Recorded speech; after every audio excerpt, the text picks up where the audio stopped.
다음 여의도 이야기 한번 넘어가 보겠습니다. 국회 대정부 질문이 연기가 됐습니다. 남북 정상회담 이후에 하기로 했는데요. 어제 정치 분야 대정부 질문에서 야당 의원들과 이낙연 총리의 설전이 있었습니다. 이 총리의 대응이 상당히 눈에 띄었습니다. 영상으로 한번 보시겠습니다.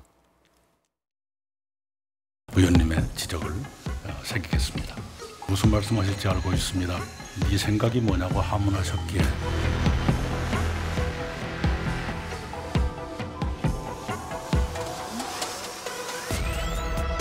이 정부의 십상시는 누구입니까?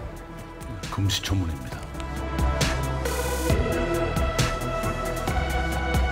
잘못된 경제정책을 주도하는 장하성 정책실장 경질을 대통령께 요청할 생각이 있습니다. 보좌 인력에 대해서 그 거취를 총리가 말하는 건 흔히 생각하는 총리의 영역은 아닙니다만 고탈배 운운하면서 방북 요청을 했어요. 이 참으로 오만방자한 행동이라고. 고탈배는 적절한 표현이 아니었다고 생각합니다.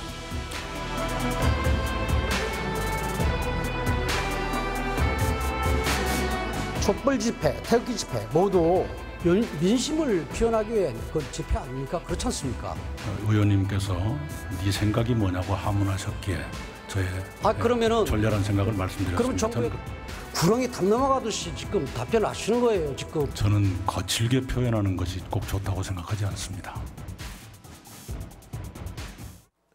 네, 김 교수님, 야당 의원들이 작심하고 공격을 하는데 이낙연 총리 넘어가는 게 만만치 않습니다. 예, 뭐 우리 야당 의원께서 구렁이 담 넘어가듯 한다고 그러는데 본래 이낙연 총리의 성정이 차분하고 그러면서 굉장히 엄중하고 날카롭게 이야기를 하거든요. 네. 그렇기 때문에 우리가 이제 그 책임 총리라든지 권한이 막강한 총리로서 야당의 선거 질문에 이렇게 같이 대항했던 게 대표적인 게 이해찬 전 총리 아닙니까? 그렇죠. 버럭 총리. 그렇죠. 이해찬 총리 같은 경우는 저 정도의 정치 공세라면 뭐 같이 오히려 격앙된 어조를 했을 텐데 네. 이낙연 총리 같은 경우는 차분하게 대응을 했고요. 저는 태도는 차분했습니다만 내용에는 다 또 나름대로 자기 이야기를 다 가지고 반박을 하고 있는 겁니다. 그래서 저는 사실 매번 그 정기국회 때마다 총리 불러서 대정부 질문할 때 느끼는 게 창과 방패의 싸움이라고 생각해요. 네. 야당 의원은 야당 의원대로 현 정부의 실정, 현 정부의 문제점, 그것을 또 우려하는 국민들의 목소리를 좀 대변해야 되기 때문에 목소리를 높일 수밖에 없고 네. 총리는 총리대로 또 집권 여당의 총리이기 때문에 그 야당의 공세를 또 피해가거나 또 설명하거나 해명할 수 있는 자리로 또 만들어야 되기 때문에 또 엄정하게 또 대응을 할 수 있다고 생각합니다. 그래서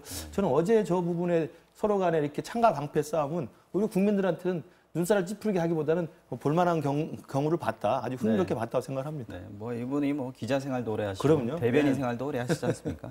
뭐 어쨌든 능수능란하신 분인 것 같긴 합니다. 자, 정 박사님, 그런데 어저께 대정부 질문에서 저는 김무성 의원이 제일 눈에 띄었어요. 이분이 육선 의원에다가 여당 시절에 대표까지 지내신 분 아닙니까? 이 초재선들이 주로 하는 대정부 질문 첫 타자로 나섰다. 이게 정치적인 의미가 있지 않을까요? 제가 그분한테 여쭤보지 않아서 모르겠고요. 두 분 친하시잖아요. 육선 의원도 네. 대정부 질의라는 제도가 있으면 해야 됩니다. 그러니까 이 국회에 국회의원들이 단 한 사람 한 사람이 헌법 기관임에도 불구하고 이상한 위계가 있어서 이제 다선이 되면 뒤에 점잖게 이렇게 앉아만 있어야 된다라는 관행 비슷한 게 있는데 그런 점에서 나서서 질문한 것은 저는 그 평가할 만하다고 솔선수범하셨다 이렇게 보고요. 네. 뭐 여당 대표 하신 분이죠.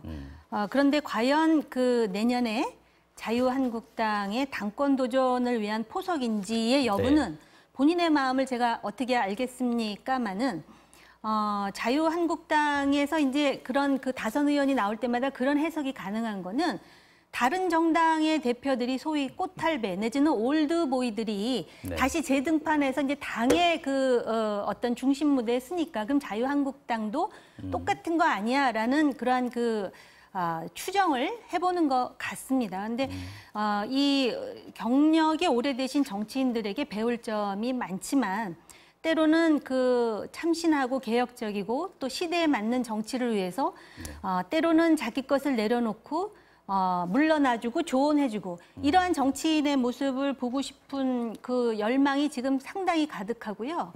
특히 자유한국당은 그 탄핵의 어떤 그 그림자가 있지 않았습니까?